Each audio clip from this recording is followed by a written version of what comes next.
This horse was narrowly beaten in a restricted race at Werribee. He's a lovely big horse. He's by Royal Academy. I think he's the improving type horse. Of the others, certainly Mr. Millennium. He's had the 2 runs now. He's ready. I marked them 2, 1, 16 and 6. That was Roy Higgins there with his thoughts on race 7. Letzi is over behind the barrier, and I think he's going to talk to me this time. Was it something I said before, Letzi? It is, Pete, when you said something about a windbag or something. Oh, righto. I had the Quinella in that race too. Did you? Yes. Hey, guys, look, the one horse looks terrific. He's a massive horse, this horse, another Marauder.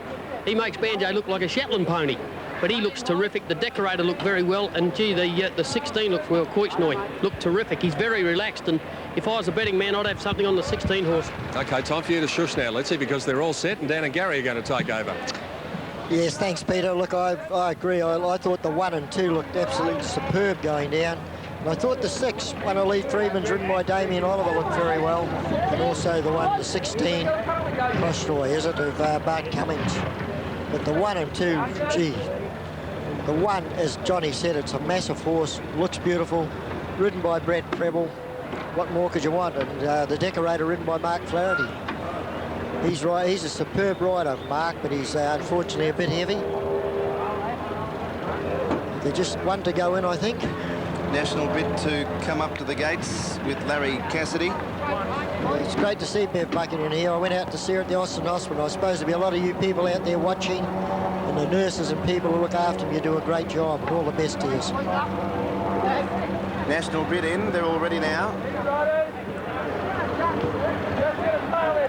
$4.90 for number 2, the Decorator. $5 for number 1, another Marauder. Often racing.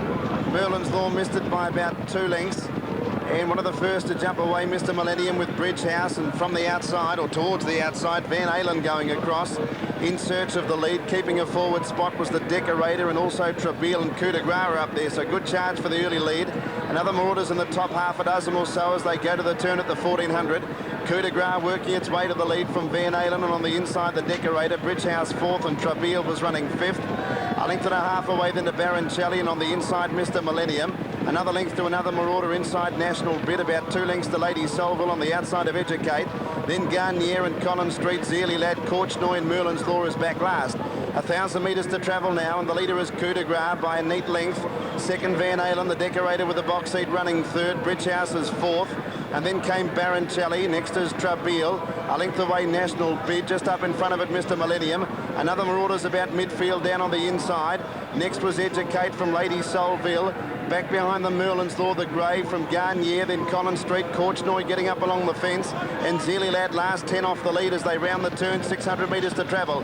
Coup de Gras in front, about a length clear as they make their way around the bend. From Bridge House giving chase as they turn for home, running up behind them, Trabeel, the Decorator left the fence, Koichnoi getting through, then Mr. Millennium. Into the straight, Coup de Gras in front of Van Halen, then came Trabeel, Koichnoi sticking to the rails for Cassidy's made ground, then Mr. Millennium, another Marauder under the whip, and then the Decorator battling on. It's Van Halen, Coup de Gras, Koichnoi running on Collins Street, Garnier wider. Collins Street swept up to hit the lead with 100 to go, went past Koichnoi. It's Collins Street going for home for Dine. It kicked clear of Koichnoi, and Collins Street's coming away to win it well.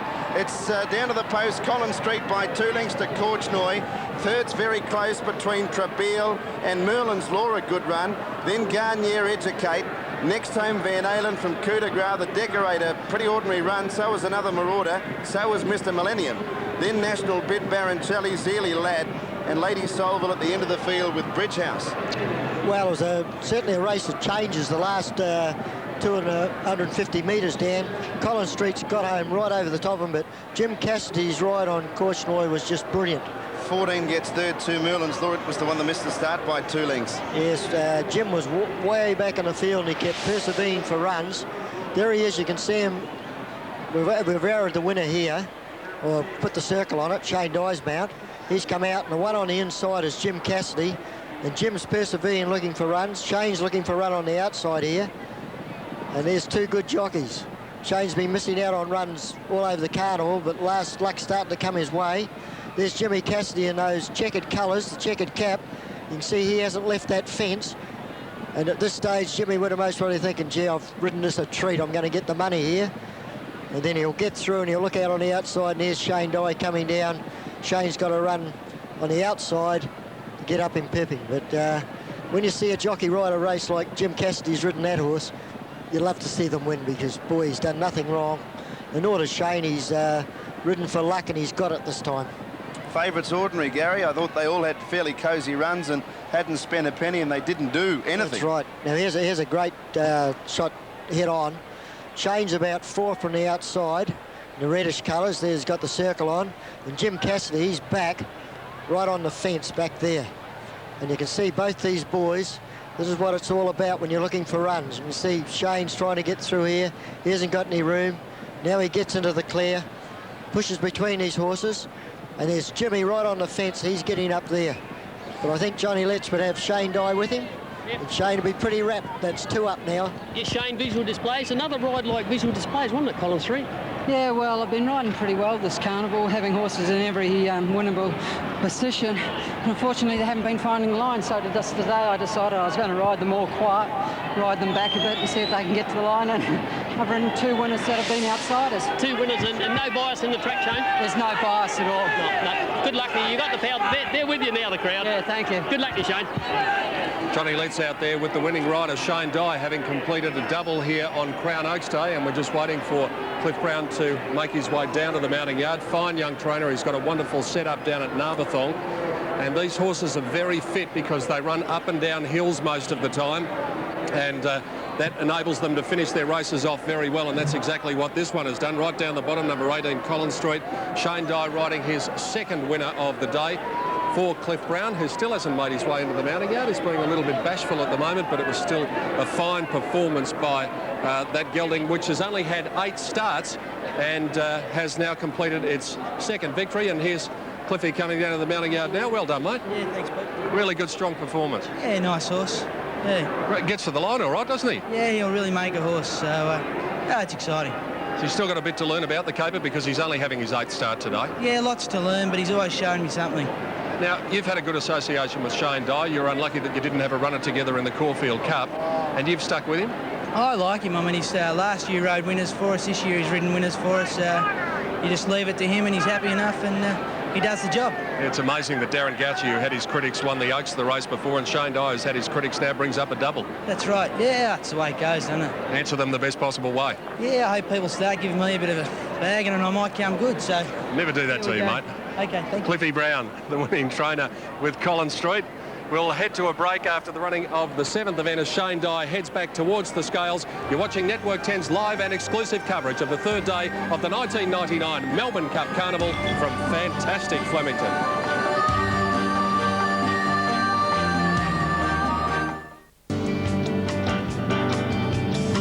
Day 1999, that is coming apparently, but we hope it's about an hour and 20 minutes away, and then no one's going to mind. We'll be off the television by then. But storm is predicted with a few showers later in the afternoon. There's our Goodyear blimp, or light ship if you like, if you want to be nice about it, I suppose. I like blimp personally. All right, we're after correct weight from Mr. Gleeson, and here it is, the ritual. Thank you.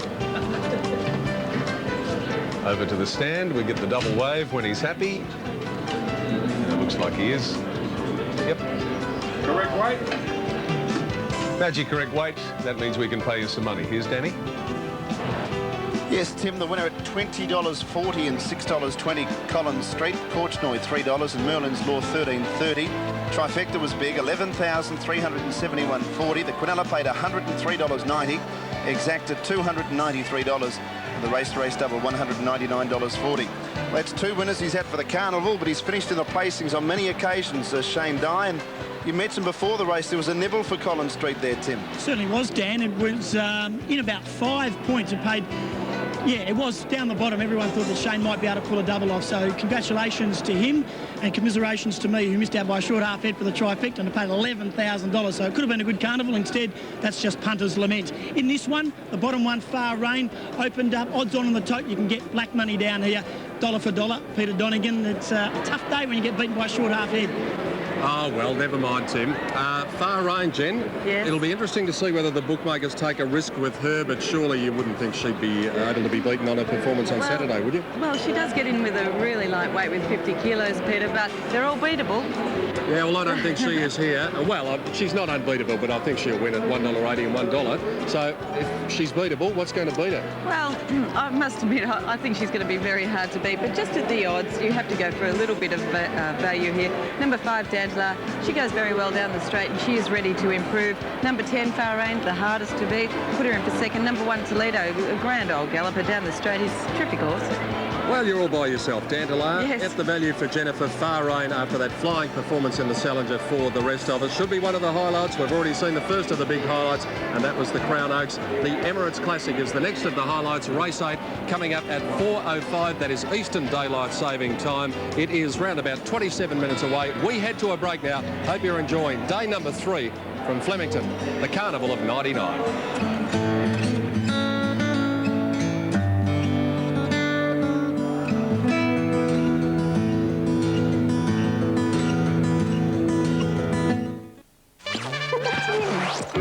Hollywood has hit Springfield. I'm wearing a jacuzzi suit. And everybody's a star. Are you Drew Barrymore? Join the action. Yes. With Lights, Camera, Simpsons, 7:30 Sunday.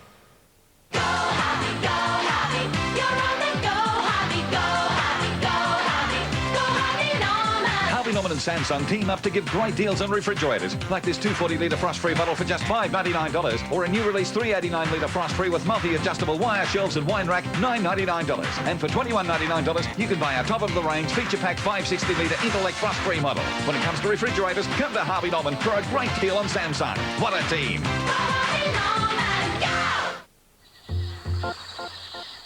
Ah, there's nothing like a vacation for unstiffening one's tail and getting the wildebeest out of one's whiskers. Good company, the calm of the ocean, and the particular effervescence of Schweppes. Oh, would you believe it? Christopher. Be right back. Frightfully ugly, but useful nonetheless. Schweppes, just a little more bite. If you need new tyres for your car, the new Goodyear Auto Service Centre catalogue is being delivered now. Because we don't just sell it if it's Goodyear, we sell it if it's good. Call 132343 for your local store. New Reach antibacterial with Microban not only keeps your teeth clean, it keeps itself clean with a unique hygiene halo where bacteria can't go. So, for the confidence of a superior clean, reach out for Reach. I just want them clean. Finish. Double action tablets. With enzymes. So easy. Detergent like it should be. I'm sold. Wow, look at this dish. Finish tablets. Unbeatable clean first time, every time. It's happening soon. Canberra's Craft Delight Craft Show with exhibitors from throughout Australia. There's something for everyone. From quality craft products to workshops to craft supplies, there's a woodworking demonstration and kids' activities. A great family day out at the Canberra Convention Centre. The new season fashion collection has arrived at Purple Daisy 2 with Florian over. You can still surround yourself with sensational colours and styles at Purple Daisy 2, your leading leisure and resort wear fashion boutique. Don't think gold. Think Chrome. It's the latest place to go. It's the place to meet. It's the place to be. It's the place to dance. It's the place. It's the Chrome Nightclub, Belconnen. Fly in right now to InSki's huge blade and skateboard sale. All the big brands are up to half normal prices. Every skating board in-store is discounted to clear. This sale cannot last, so don't miss out. Get into InSki, 32 Botany Street, Phillip. Sylvester Stallone. If anyone has a better idea, now's the time to tell me. Hold your breath. Just try and get us out of here. The network premiere, 8:30 Sunday on 10. Daylight.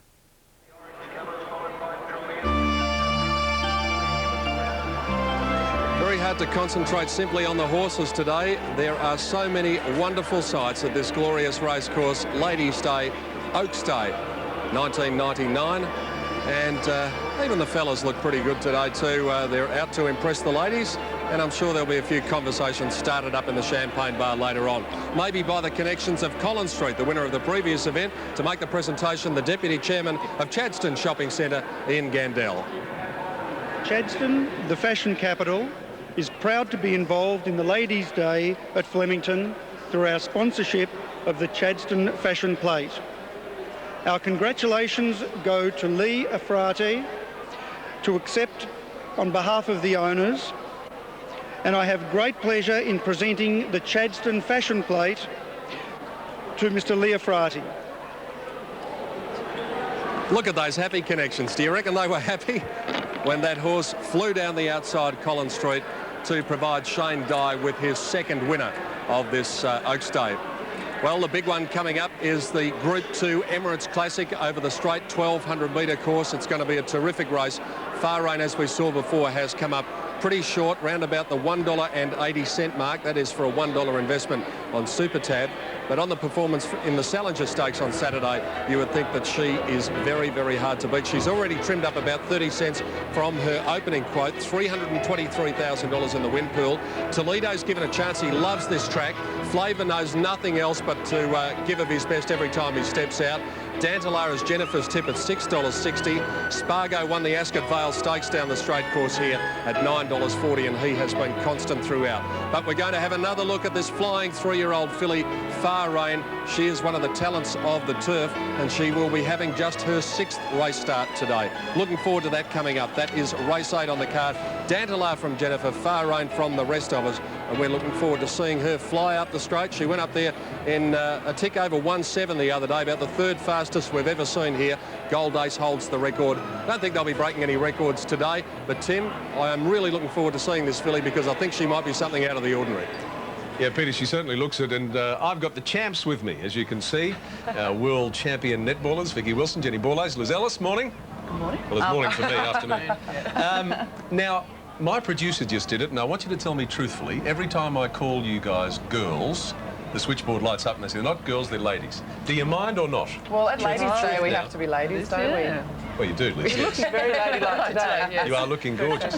Now, give them a plug because I think they've outfitted you beautifully. Who did that, Vicky? Woolmark, our sponsors. So, and then they came good with the hats for Oaks Day. So, yeah, we were very, very impressed. She's done a great job. Yeah. Couldn't be at Oaks Day without a hat. Oh, absolutely not. Very not the dumb thing. No, the call went out as soon as we knew we were coming down. We need hats. Okay, now, been a huge week for you. The parade in Sydney must have been fantastic, Vicky. Yeah, it was awesome. I think that really was the icing on the cake for us, and it was a great way for us to celebrate our win and also thank the people of Sydney in particular for their wonderful support. And it was great to receive that recognition. It certainly was. Jenny, I think a whole lot of new people watched that final between you and the Kiwis, and that's great for netball. It is. It was just great that perhaps a new audience that hadn't seen netball in the past, so many people that I've spoken to either caught the whole game or at least the last quarter, and I think probably a very fond memory, and hopefully they'll continue to support the sport in the way that they perhaps have just started to now. Yeah, well, Mark Aston, Liz, who covered it for us, said, and he's been covering sport a while now, and he calls footy, he said it was the most exciting contest he'd ever been involved with. So that he sure does, and that's from his point of view. So from your point of view, it must have been just outrageous. Oh, it was awesome, Tim, and it's so funny when you watch the replay. Mark and Anne do get so excited, and Anne really can't spit out anything except for everybody's name, and you can see there on the footage. We were just so excited. I've never had a feeling like that before in my life, and just to end up on the bottom of that ruck there, it was it was heaps of fun. It was so magnificent. Everything's pretty quick here during Melbourne Cup week, but just quickly, you are definitely retiring. That's it for you. But skirt's been hung up. Yeah, skirt's been hung up. You are thinking about it, Jen. Mine's in the washing machine. I'm not sure what to do with it. Oh, pull it back out again. Pull it back out. And you'll definitely be at the next World Championships in Jamaica. In Jamaica, hopefully, if I keep doing the right thing by the selectors, I'd love to be there. Well, you've been congratulated by the whole world this week, and all of the people here have joined in, and great effort. Good on you. Thanks very much. World champion netballers, and Sandra Sully, you've got a bloke who I remember from, you won't mind me saying, a fair while ago, John Michael Howson. I am very lucky to have John Michael joining me, one of the men who has the best jobs in the world, and not just Australian world-famous entertainment reporter, but I think worldwide, John Michael. You report for so many different groups, don't you? And most importantly, it's great to have you home. Well, thank you very much. It's what a time to come back. It's marvellous. Haven't been to the Cup for about 10 years, believe it or not, to the Spring Racing Carnival. Well, what's different? We need your impressions, because you're a Melbourne boy. What have you noticed are the big changes? Well, it's a lot more sophisticated, I think, with the big corporate sponsorships and those marvellous marquees. I mean, people used to just really throw up a tent. Now they really build. I can move into the Emirates thing and live there. I think that's terrific. They're going to give it away, give it to me. I can live in it. It's fabulous. So that's become a big thing. They always had it, but nothing to the degree that it is now. And I think there seems to be a lot of younger people. I've noticed a lot of people that may not have gone to the races back when I was regularly going to them. Now, Good Morning Australia, you're a regular there, and we generally only get to enjoy you via satellite. How much nicer is it to come home and sort of make contact, reacquaint yourself with a lot of old friends and faces? Wonderful. Because, you see, I do that, and I'm doing it in a studio by myself. It's all automated, so it's really weird, and I think, I wonder if anyone's watching this, because it just goes out into the ether, and it's nice to go back and people stop me in the streets, oh, I love you on Bird, or whatever, and you think, I'm actually being seen by people, I'm being heard on, you know, Ernie's show or John Law's show, whatever, they're hearing me. So it's good. It's lovely to know that you are actually being seen and heard. Oh, you're always being seen and heard, John Michael, but it is great to have you back home. I want to know, have you backed any winners today? Have you managed to get to the track? I haven't even had a bet. True confessions of an entertainment reporter. I've been socialising. Isn't that awful? Well, some people come to the races, don't even see the horses. Well, if it's any different, I'd be disappointed. John Michael, it's great to have you back in Australia. We hope you're enjoying the Cup. Great to have you back after 10 years. It's lovely being here. All right, we'll see you soon. Back to you, Tim. Thank you, Sandra. I tell you what, if Sandra was allowed to compete in Fashions on the Field, she'd have to be in the trifecta, wouldn't she? Don't she look absolutely beautiful today? I can tell you there's 83,000... I missed the last bit from my producer. I think it's 600 and something. 870, 83,870. That's about 6,500 up on last year. So what's that make it? We've got 104 and 76, 180. We've got 260 odd already. And there was only 285,000 last year. So a record coming up with Emirates Stakes Day to come. Don't they look great? It's the Oaks on 10.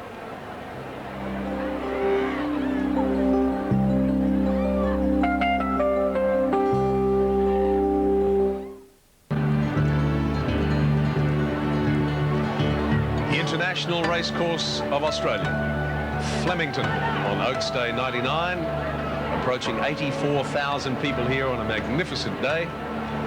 Little storm approaching, but at the moment that seems to be holding right off. I reckon another hour and we'll make it. Huge crowd. Just such a tribute to the people of Melbourne in particular, and everybody else who comes to Flemington during these 4 wonderful days of the carnival. Well, you know, Fashions on the Field's been around for quite some time. Before we go to Lynn Talbot for today's Fashions, let's have a little look at what it looked like back in the 60s. A gay scene of packed stands and, as always, a fashion show for the ladies. But this year, the VRC announced a spectacular Fashions on the Field contest in which every woman attending will have a chance to win one of the £8,000 in prizes. For instance, there's a brand new car for the lady who, according to the judges, wears the best ensemble which does not exceed £30 retail value. One lady won't walk home from the races. With an outfit which does not exceed £50 retail value, there's something special to be won. A return sea trip to London and 3 days at Royal Ascot. Well then, it looks like 62 is ladies' year. A special prize for Derby Day will take the best dressed woman to Surfers Paradise for a couple of sunny weeks.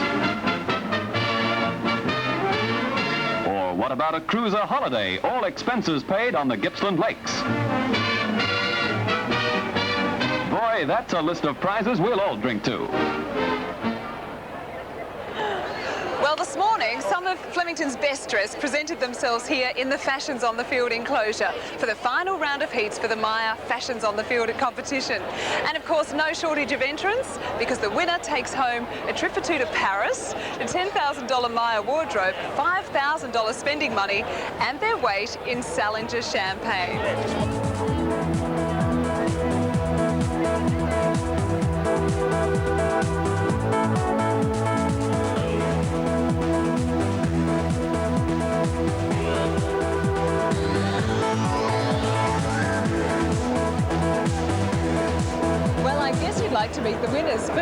Rebecca Farrow, the winner of the Classic Racewear. Absolutely stunning. You must be thrilled. I am, absolutely. Can you describe the outfit? You are well coordinated from top to toe. Thank you. The outfit's actually made for me by Jan Nico, and it's an Escada fabric, both the jacket and the dress. And the handbag was done by Makodi, and my hat was done by Kim Fletcher. And you've got to be happy with your prize. Off to Paris for two, a $10,000 Maya wardrobe, $5,000 spending money, and your weight, which I can't imagine being really great anyway, in Salinger Champagne. Congratulations. Thank you. The prizes are fantastic. They are. Well done, you. And also Penny Key, winner of Classic Hat. It is stunning. Absolutely stunning. Can you describe it for us? It's a Serena Lindemann creation, and I think it's fantastic. It stands out, and it certainly does. Yeah. You stand tall. Yes, well, in it. the height helps. And then the clothes, I've just got a Christos suit on, so. Well done. And your prizes? My prizes, I can't wait to go. Heading off to Tahiti, so that'll be fantastic. Needed a holiday, so it's great. Well, you both look absolutely fantastic. Congratulations. Well, the 1999 Maya Fashions on the Field competition has been run and won. But never fear, those of us who like to keep up with the latest looks in style, fashion and trends, there's more fashion on Stakes Day coming up on Saturday. Of course, it's Family Day, so this time it's the turn of the littlies to parade in their finery. Ages between 6 and 12 are welcome to come along and parade before the judges, as are those between 13 and 17. Come along and join in the fun of the Fashions on the Field competition on Stakes Day. Beautifully done, Lynn Talbot. The ladies there looking very stylish indeed. Well, Peter Donegan has come down to you. 84,000 nearly here today. It is just extraordinary. I just wonder how many of the 84,000 will front to work tomorrow. Oh, I think probably a few of them will, and they might be a bit sheepish too, Tim. I think there might be a few sickies being taken today. I don't think that there is any other city in the world, Jen, where 84,000 people would turn up to a race meeting on a working day. No, but it is Ladies' Day, and it just keeps getting bigger and bigger and bigger, as it has, what, 6,500 more than last year. And we have been very lucky with the weather. It's sort of skirted around the racetrack. There's Toledo going up to the gates for the Emirates Classic. He loves this straight course. Stephen Arnold, the rider for Russell Cameron. And he won this last year as well. He's a terrific sprinter, and he did win down the inside rail in the race that Bahrain won. I mean, he won on the inside, so it was a lot worse going there. He's got a terrific chance in this, and he'll always give his best. Good each-way chance. Could you run that past me again? Number 2, Flavour, Darren Gauci for John Hawkes, and they've already taken out the other feature. Well, Darren Gauci was questioned over his ride of Flavour last start. Desperate for the 1,200 metres. The barrier's a little worry, barrier 2, but there with some chance. Kidman's Cove looks well, Jen, but will he figure in the finish? He got a long way back at Flemington. I thought he battled on okay there. It's hard to see him turning the tables here on Bahrain, though. Larry Cassidy, the rider, 4 Mastick, Damien Oliver. I'd prefer to see this horse after, you know, it did have that doping problem, so I'd rather see how he comes back. 5 Dantelar, Jimmy Cassidy, your selection. Yes, this filly all but fell in the Schweppes at her last start, and I thought it was a good effort there. She'll get a very good run from barrier 9, and I think she's ready to improve, so she might be the danger. Spargo hasn't done an awful lot since winning the Ascot Vale, but the third to Magic Music was all right. It was, but that Ascot Vale win was unbelievable, wasn't it? Greg Hall to ride here, nicely weighted, he's some chance. 9 Charmseen Land, Peter Mertens. This horse hit the line quite well there at Caulfield. Barrier 10, well drawn here, 52.5, well weighted, each way chance. I can tell you why Fabiano's son's paying Norton Nort, because it's staying at home today, it's having a holiday. And so too is Cullen. So Charmseen Land number 9 we have covered there, and we'll take a look at a quick tote call on the 9 horse just to see if you fancy it, what it might be paying. It's around about $16 on Super Tab, and then we go down to number 10 Far Rain. Brett Preble is the rider for